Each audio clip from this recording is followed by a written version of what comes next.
Hi, Facebook. It's Latoya from Genesis Enterprises with Financial Friday Live.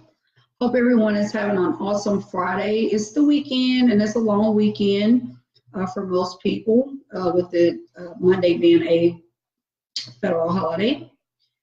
So as you can see, I'm making some changes here in my home office. So in the future, you guys are going to start seeing, different setups and things for my financial videos. So some things I've been working on in the background. So thank you for all of those that have continued to support me throughout this journey in many years to come.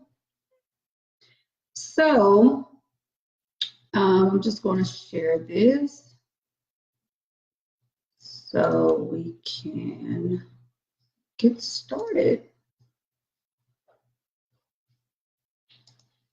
Let's see. So the subject today is going to be on tax reform and your mortgage. Okay, so we're just going to give it a moment or two here.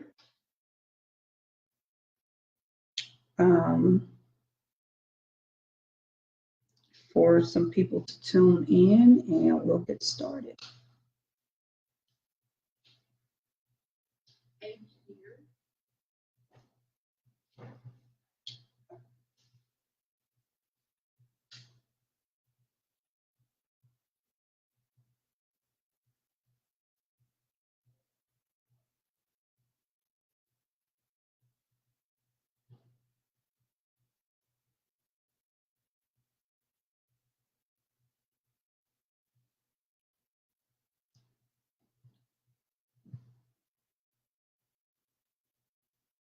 I'm just working here on my phone to get the video shared, so bear with me.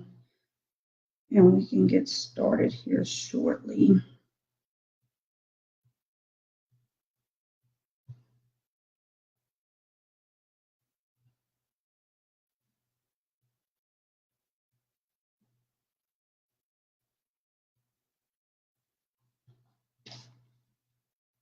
So got that done, so sorry about that.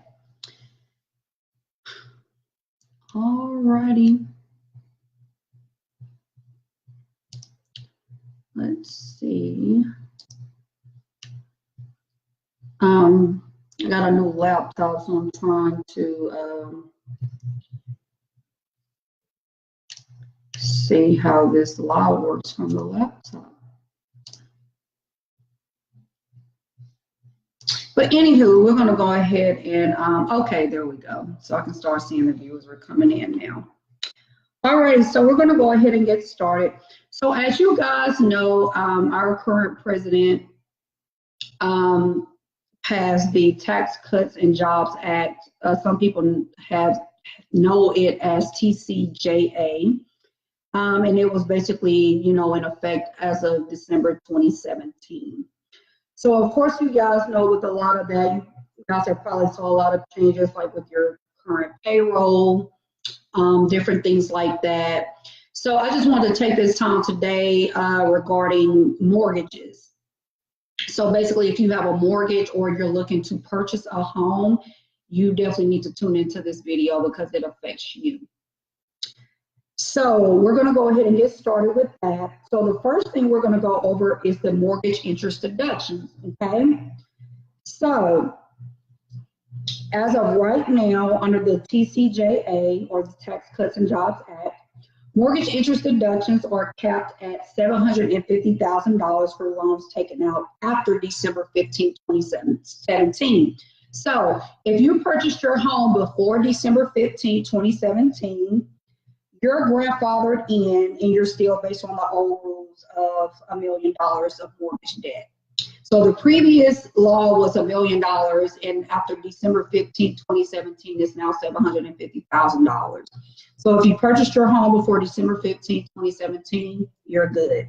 You don't have to, you won't see any change with that, okay? So you can still deduct all of your interest up to the $1 million mark if you purchased before 2017. If you purchased after 2017, you can only deduct the interest for your mortgage up to $750,000. So anything over $750,000, you can't deduct it. Easy, right? Okay, number two. Now, this is the one that a lot of people were pretty mad about, including me. Now, specifically those that live in the high property tax areas. As you guys know, I'm in the Dallas-Fort Worth area, and the property taxes here have skyrocketed, I would say, over the past 4 years. Thankfully for me, as you guys know, I'm a veteran, so, you know, there's some perks with that. So yeah, with that being said, for those that don't have those benefits of having, you know, certain type of home loans, unfortunately, you're going to be getting capped. So so as you guys know, before December 15, 2017, you were able to write off whatever your property tax was for that year. You wrote it off, right? So say for instance, if your current mortgage has a property tax of, say, $18,000 for your home, okay, and actually that's really not unheard of considering you know, the current housing market and everything right now. So if you were paying, say, $18,000 a year in property taxes, you were able to write off the entire $18,000, right? Well, with the new tax law, you can't do that anymore. So even though your property taxes are, say, still $18,000, now you can only write off the first $10,000. So your question may be, well, crap, if my property taxes are $18,000 and I can only write off $10,000, yeah, so yeah, it sucks. So basically the limit deduction for property tax deductions for state and local taxes, and this does include property taxes, is up to $10,000, okay? So yeah, so if your property taxes are over $10,000, unfortunately, you're not going to be able to write off the whole $18,000. You can only write up to $10,000. Now, there's another catch to this that I was researching this week that caught my eye as well. There's a little bit more to this with the property taxes, because now you're dealing with the for those that itemize on the Schedule A. As you guys know, I prepared taxes. So for those that itemize on the Schedule A, you know, there's a section for property taxes, there's a section for sales tax, local tax. So this is the catch-22 to this, okay? So not only are you getting screwed on your property taxes being capped, this is for the whole entire taxes period. So since your property taxes basically is your local tax or state property tax, right? So for property taxes, your local tax. They normally call these in the tax world soft taxes, okay? So what's going on with this is the entire bundle of $10,000 includes your local and sales tax. So let me explain that a little bit. So your property, so let's break this down. Let's say your property taxes are $8,000. But based on your income, you know, what you're trying to write the additional off for, say it's another $5,000, you know, for if you include your other state and sales tax, if you want to itemize all those items as well, if you keep all your receipts and everything to deduct that. Because all of that combined is over $10,000, the max that you can do is $10,000. That's it. Sucks, right?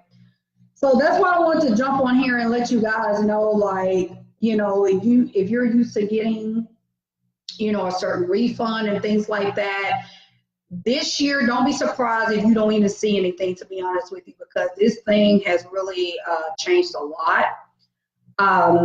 Like I said, you know, they've lowered the amount of taxes taken out from your employer taxes as well. And I'll actually be going live on that soon in regards to how this affects your paychecks. But today I just wanted to focus more on the mortgage side of it, because I know this affects a lot of people, you know, that follow me, as well as, you know, people that are on my personal friend list. So now there's another side to this as well. So if we go back to the first thing regarding the $750,000, the great thing about that is it expires in 2025. So this isn't like forever in regards to, you know, the mortgage interest deduction, like it's capped at $750,000. That's only until 2025. So in 2026, unless we get a whole new legislation or something that comes in and revamps all of this, it expires. I'm sorry, it expires in 2025. So the mortgage interest deduction cap is only until 2025. So you got another, 7 years? So that's not that long. So obviously, if you have a 30-year mortgage, it's only going to affect that small bit. But like I said, if they come in and revamp the law to be something else, that could mean something else. So I just want you guys to be aware that new law does expire in 2025. Okay. And also, let's see. So as you guys, it brings me to number 3. So as you guys know, if you've been looking at the real estate market, specifically in the DFW area, I would say for the homes that were before, I would say like mid-2013, early 2014, you got a pretty good deal on your home. I know we did, you know, for the square footage we have. But now in this market, there's no way I'll purchase this home. The reason why I'm saying that is because, number one, of all the new tax laws that surrounding the tax benefits of, you know, like the mortgage interest, the property taxes is all being affected. But not only that, you're really paying triple for the same home as opposed if you had bought it just 5 years ago, you would have gotten it for like third the price. That's crazy, right? But guess what? The reason why you're starting to see this over the past few years is because the reduction in corporate taxes. Okay. So what that means is it's making it less attractive for investors to build more affordable housing. So with that, your rent is going to go up. So they have to go, okay, people still have to live somewhere, right? So you have to increase rent, which means the prices of homes go up, which making it, you know, it's making it even harder for people to purchase their first home. So it's kind of a mess right now. Well, I wouldn't really say a mess, to be honest. I would just say it's not a buyer's market. Let's just say that. It's definitely a seller's market.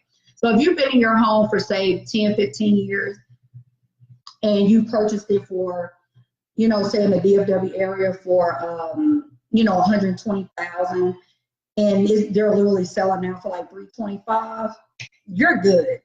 But for those that are, you know, this is their first time purchasing a home, you know, for that same square footage, you're probably paying triple, if not quadruple, just because of the area that you're living in. And of course, you know, the more the mortgage is, the more your property taxes and your interest is. So all this stuff, you know, comes in together.